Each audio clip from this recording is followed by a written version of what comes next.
যে মিজানের পাল্লার ভিতরে সাত আসমান সাত জমিন যদি উঠাইয়া দেওয়া হয় এক গোনাও পারবে না। এই মিজানের পাল্লা তুমি আল্লাহ কি দিয়া ওজন করাবা? কি বান্দার আমল আছে যে আমলে তুমি এটা ওজন করাবা? আল্লাহ মিজানের পাল্লা দেখতে চাই। তুমি মিজানের পাল্লা দেখলে ঠিক থাকতে পারবে না। আল্লাহ পাক আমার দিল চাইতেছে মিজানের পাল্লা দেখো। আল্লাহ তাআলার কুদরতি অনুমতি হয়ে গেলেন। দাউদ আলাইহিস সালামের সামনে মিজানের পাল্লা আনা হলো। দাউদ আলাইহিস সালাম দেখা বলতেছে, দেখার সাথে সাথে অজ্ঞান হয়ে গেছে। আল্লাহ তাআলা তার হুঁশ ফিরিয়ে দিয়েছে। আল্লাহ এত বড় মিজানের পাল্লা, হাজার হাজার পৃথিবী, হাজার হাজার আসমান আর জমিন যদি এই পাল্লার ভিতরে দেওয়া হয়, এই পাল্লা তো কোনাও ধরবে না। এত বড় মিজানের পাল্লা আল্লাহ আপনি বানাইছেন। আল্লাহ রাব্বুল আলামিন বলে, দাউদের শোনো, হাশরের ময়দানে আমার বান্দার সমস্ত গুনাহগুলো এক পাল্লায় উঠানো হবে। পাল্লাটা ভারী হয়ে যাবে। আমি আল্লাহ রাব্বুল আলামিন ডাক দিয়া বলবো, বান্দার একটা আমল, বান্দার একটা আমানত আমার কাছে আছে। সেই আমানতটা একটা কাগজের টুকরায় লেখা হবে। টুকরাটা এক পাল্লার ভিতরে দেওয়া হবে। আর ওই পাল্লা এক পাল্লা তার গুনাহগুলো এক পাল্লার ভিতরে দেওয়া হবে। ওই কাগজের টুকরাটা ভারী হয়ে যাবে। কাগজের টুকরার মধ্যে লেখা থাকবে লা ইলাহা ইল্লাল্লাহ মুহাম্মাদুর রাসূলুল্লাহ। আল্লাহু আকবার। এই কালেমার কত দাম! হাদিসের মধ্যে আছে এই কালেমা যদি ৮০ বছরের কাফটা কাফের হয় আর এদিনের সাথে অন্তর থেকে বলে লা ইলাহা ইল্লাল্লাহ মুহাম্মাদুর রাসূলুল্লাহ, তার ৮০ বছরের গুনাহকে আল্লাহ মাফ করে দেবেন। এই কালেমা এত দাম। এই কালেমার ছায়া তলে যুগে যুগে যারাই আশ্রয় গ্রহণ করেছে আল্লাহ তাআলা তাদেরকে দামি বানায় আছে। আল্লাহ রাসূলের জামানায় এক সাহাবীর নাম ছিল ওয়াসি রাদিয়াল্লাহু তাআলা। ৭২টা কন্যা সন্তানকে জান্নাত কবর দিয়েছেন। কন্যা সন্তান জন্মগ্রহণ করলেই তার কাছে খারাপ লাগে।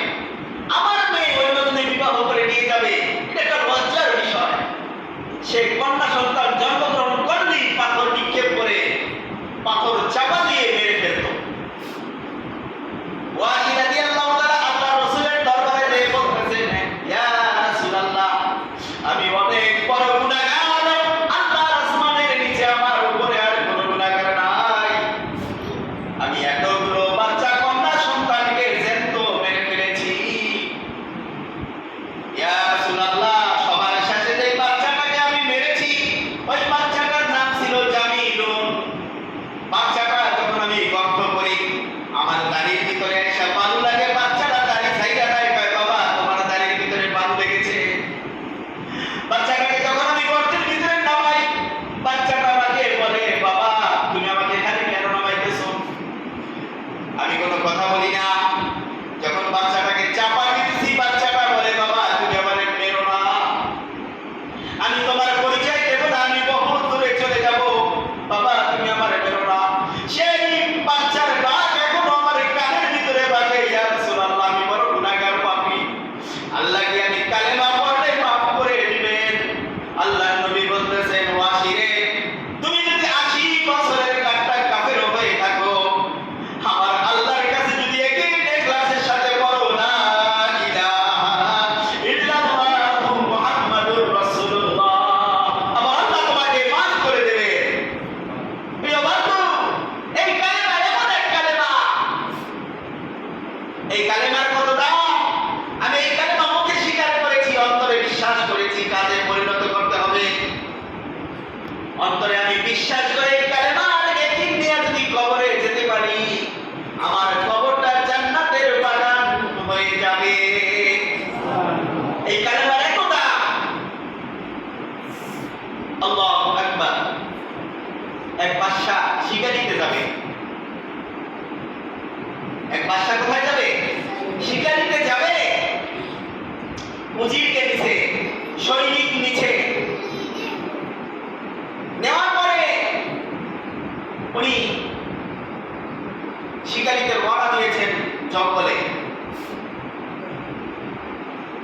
যে কোনো কাজ আল্লাহর হুকুমেই হয় সবকিছু, তাই না? আল্লাহর হুকুম ছাড়া গাছের পাতাও লড়ে না। পৃথিবীতে আপনি যা কিছু দেখতেছেন সব আল্লাহ তাআলাই করতেছে। এখন উজিরকে রাইখা গেছে যে উজির তোমার যাওয়া লাগবে না, তুমিও যদি চলে যাও আমিও যদি চলে যাই, এই রাজপ্রাসাদ পরিচালনা করবে কিভাবে? তুমি থাকো। বাদশা একা সৈনিকদেরকে নিয়ে শিকারি করার জন্য জঙ্গলে চলে গেছে। জঙ্গলে শিকারি করতেছে, এমন টাইমে এক ডাকাইতের পাল আছে, ডাকাইতের অস্ত্র শস্ত্র নিয়ে বাদশার রাজকীয় পোশাক পরিধান করা। বাদশাকে দেখে ডাকাইত বড় খুশি হয়েছে, তাড়াতাড়ি করে বাদশারে উটের ভিতর থেকে নামাইয়া জমিনের মধ্যে শোয়াইয়া দিয়া বলতেছে, তুই মনে হয় বাদশা, বহু দিনের শখ আমি বাদশা দিয়া কুরবানি দেব। ডাকাইতের কি শখ? বাদশা দিয়া কুরবানি দেবে। আজকে আমার শখটা পূরণ হবে। এখন বাদশা বলতেছে, ডাকাই তুমি যে আমাকে কুরবানি দেবা, যদি কুরবানি কোনো অঙ্গহীন পশু দিয়া কুরবানি দেওয়া হয়, শিং ভাঙা পশু দিয়া কুরবানি দেওয়া হয়, ওই কুরবানি সহি হয় না, ওই কুরবানি সহি হয় না। দেখো আমার একটা আঙ্গুল নাই, একটা আঙ্গুল। এই ঘটনাটার পিছনে একটু ঘটনা রয়ে গেছে। এই বাদশা হুজুর আরেকবার গেছিল আপনার শিকারি করার জন্য। তখন শিকারি করতে যাইয়া ওনার একটা আঙ্গুল তীরের আঘাতে বইয়া গেছে। টুন্ডা ভাষা কয় বংশলাই, আঙ্গুল তীরের আঘাতে বইয়া গেছে। এখন উনি আইসা রাজপ্রাসাদে উজিরকে বলতেছে, তুমি তো আমার সাথে গেলে না শিকারিতে, দেখো আমার একটা আঙ্গুল বইয়া গেছে। উজিরে খুব আল্লাহওয়ালা বুজুর্গ ছিল, সে বলতেছে, বাদশা হুজুর, আল্লাহ যা করে ভালো লেগেই করে, আল্লাহ যা করে মঙ্গলের জন্য করে, ঠিক কিনা বলেন? আল্লাহর সাথে কি বান্দার সাথে কোনো শত্রুতা আছে? আল্লাহ তো সব করে মানুষ বানাইছেন। ওয়া ইয ক্বালা রাব্বুকা লিল মালাইকাতি ইন্নী জাইলুন ফিল আরদি খলিফা ক্বালু আতাজআলু ফীহা মান ইফসিদু ফীহা ওয়া ইয়াসফিকু দিমা। আল্লাহ ফেরেশতাদের সাথে বৈঠক করছে, জিনদের সাথে বৈঠক করছে। ফেরেশতাদেরকে বলছে, আমি বনি আদম বানাবো দুনিয়ার ভিতরে, তোমরা কি করো? তারা বলছিল, আমরাই তো তোমার ইবাদত করি। প্রথম আসমানে হাজার হাজার অবস্থায় থাকে, সে কিয়ামত পর্যন্ত সিজদা দেবে। আল্লাহ তারপর আল্লাহর কুদরতি দিলের মধ্যে ধরতে সে মাটি দিয়া মানুষ বানাইবে। আর এই মাটি দিয়া মানুষ বানাইয়া মিস্টার ইবলিস রে এবং সমস্ত ফেরেশতাদেরকে বলছে, তোরা সিজদা কর।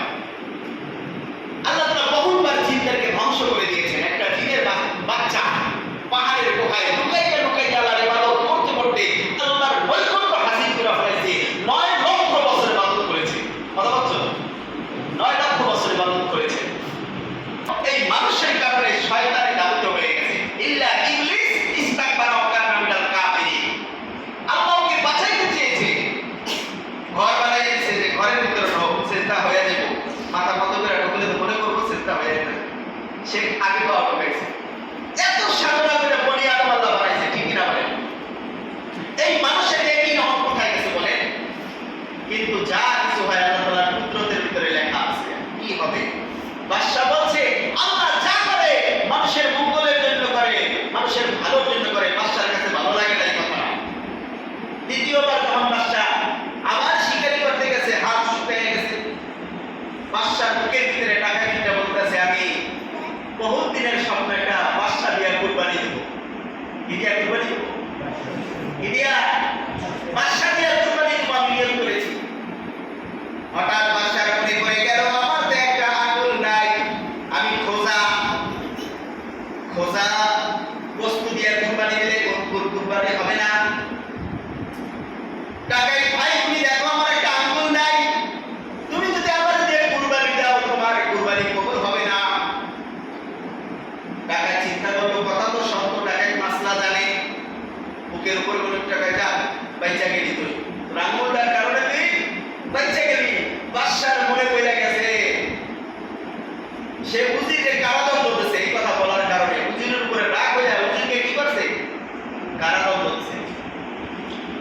যে বলছে, আরে হুজুরই তো সত্যি কথা বলছিল। সাথে সাথে রাজ দরবারে চলে গেছে, হুজুরকে নিয়ে আসো। হুজুরকে নিয়ে আসছে, হুজুর তোমার কাছে আমি ক্ষমা প্রার্থী, আমাকে ক্ষমা করে দাও। তুমি যে বলছিলে আল্লাহ যা করে মানুষের ভালোর জন্য করে, আল্লাহ যা করে মানুষের মঙ্গলের জন্য করে, ঠিকই তো?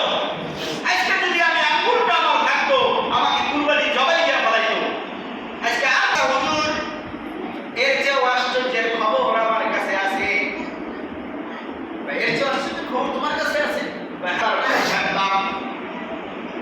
ওই টাকাই দল বলতো আজকে হুজুরকে এই কামড়া শাড়ি বাচ্চা পায়, সাথে যখন হুজুর আছে, হুজুরকে দিয়ে কি করি, কুরবানির কামড়া ছেড়ে নেই। আমাকে জেলের ভিতরে আটকে রেখে গেছেন। এটাও আল্লাহ যা করে ভালো দিকেই করে, আল্লাহ যা করে মঙ্গলের জন্যই করে। বুঝাছে? পৃথিবীতে যা অবশ্য হয় সব আল্লাহ তাআলার হুকুমে হয়। এই যে দুনিয়াটা আল্লাহ তাআলা সৃষ্টি করেছেন দুই ভাবে, এক হলো আদত ধারা, আর এক হলো কুদরত ধারা। আল্লাহ তাআলা সৃষ্টি করেছেন। আদত কি ভাই? আদত হলো আমি দেখতেছি গাভীর ওলান থেকে দুধ বের হইতেছে, গাভীর ওলান থেকে দুধ বের হইতেছে, খেজুর গাছ থেকে রস বের হইতেছে, নদী থেকে মাছ হইতেছে, জমিন থেকে ধান হইতেছে। আপনি জমিনের ভিতরে বীজ লাগায় চলে আসেন, কে এই বীজকে বড় করে? কে এই বীজের ভিতরে ধান বের করে দেখাইতে দেয়? খেজুর গাছটা আপনি কাটেন, একদম গোড়া পর্যন্ত কাটবেন, এক ফোঁটা রস বের করতে পারবেন না। গাভীর ওলান থেকে এক মণ দুধ হয়, সকালে 20 কেজি, বিকালে 20 কেজি। আপনি গাভীর ওলানটাকে কাটবেন, একটা দুধ পাইবেন না, শুধু রক্ত পাইবেন। কোথা থেকে এই দুধ আসে বন্ধু? এই যে আমার চর্ম চোখে দেখতেছি দুধ হইতেছে, নদী থেকে মাছ হইতেছে, জমিন থেকে ধান হইতেছে, এটা হলো আদত। এর পিছনে লুকিয়ে আছে আল্লাহ তাআলার কুদরত। ঠিক কিনা বলেন? নহর প্রবাহিত করবেন, দুধের নহর। দুনিয়াতে মধু পান করতেছি, মধু কি জিনিস? আল্লাহ তাআলা জান্নাতের ভিতরে মধুর নহর আছে। আপনি ওই ফলের গাছ একটা ফলাইবেন, একটা ফল বের করতে পারবেন না। কোথা থেকে এই ফল আসে বলে? আল্লাহ তাআলার কুদরত থেকে ফল আসে। হ্যাঁ, আজকে কিসের পিছনে দৌড়ায়? ও বন্ধু, খেত আমাকে খাওয়ায় না, দোকানদারি আমাকে খাওয়ায় না, জাল সাবার আমাকে খাওয়ায় না, কে খাওয়ায়? ওয়া'মুর আহলাকা বিস-সালাত ওয়াসতাবির আলাইহা লা নাসআলুকা রিজকান নাহনু নারযুকুকা ওয়াল আকিবাতু লিত-তাকওয়া। নামাজ পড়েন, আপনার পরিবার পরিজনকে নামাজের হুকুম করুন। আমি আপনার কাছে রিজিক চাই না, আমি আল্লাহই আপনাদের সময় মতো রিজিক পৌঁছায় দেব। আমি চাই না তুমি আমাকে কামাই করে দাও, আমি আল্লাহই সময় মতো তোমার টেবিলের ভিতরে রিজিক পৌঁছায় দেব। ও ভাই, জীবনে আমি কোনদিন মাছ ধরি নাই, ইলিশ মাছ ধরি নাই। আমার টেবিলের ভিতরে শুনে করি খেজুর হইতেছে আরবে, আঙ্গুর হইতেছে আপনার ভারতে, তারপরে আপনার আনার হইতেছে কাশ্মীরে। আমি জীবনে ওই আনার গাছে একটা পানিও দেই নাই, এক ফোঁটা পানি দেই নাই, যত্ন করি নাই। করছি আমি ওই আপেল গাছে পানি দিয়েছি, যত্ন করেছি। আমি ওই খেজুর গাছে সার দিয়েছি, দেই না। আমার রমজানে ইফতারি টেবিলে আঙ্গুর, আনার, আপেল সব ধরনের ফল কে পাঠিয়ে দিয়েছে বলে? আল্লাহু আকবার। মাছে যা খায়, গরুতে তা খায় না, ছাগলে যা খায়, কুত্তায় তা খায় না, মুরগিতে যা খায়,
2 রাকাত নামাজ পড়ছে, বিবি সাহেব বলছে বিবি সাহেব খাবারের কোন ব্যবস্থা হয়েছে?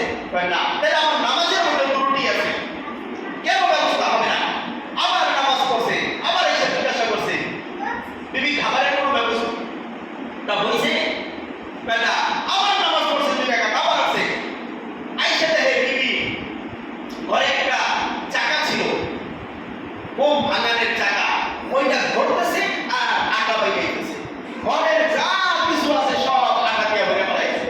বুখারীর বর্ণনায় আছে সাহাবী কুদরত দেখতে গেছে যে আটাটা কোথা থেকে আসে, যাই দেখতে গেছে বন্ধ হয়ে গেছে। আল্লাহ তাআলার কুদরত। আল্লাহর রাসূলের দরবারে গেছে, ইয়া রাসূলুল্লাহ গতকাল রাতে এই ধরনের একটা ঘটনা ঘটছে। আল্লাহ নবী হাসতেছে, সাহাবী তুমি যদি ওইটা দেখতে না যাইতা কিয়ামত পর্যন্ত ওই চাকা দিয়ে আটা বের হইতে থাকতো।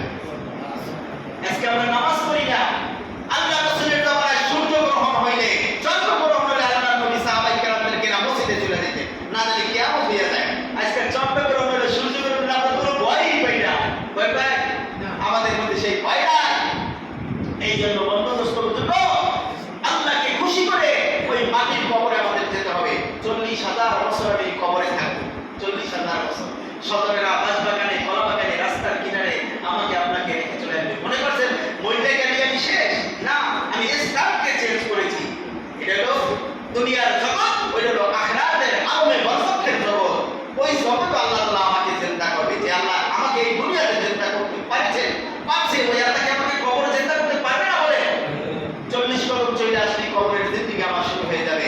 ওই জিন্দেগিতে সুখ, শান্তি, সফলতা, কামিয়াবি অর্জন করতে হলে কি করতে হবে? আল্লাহর হুকুম মানতে হবে, রাসূলের তরিকায় জীবন চালাইতে হবে। আল্লাহর হুকুম মানা, রাসূলের তরিকায় চলা। দুনিয়ার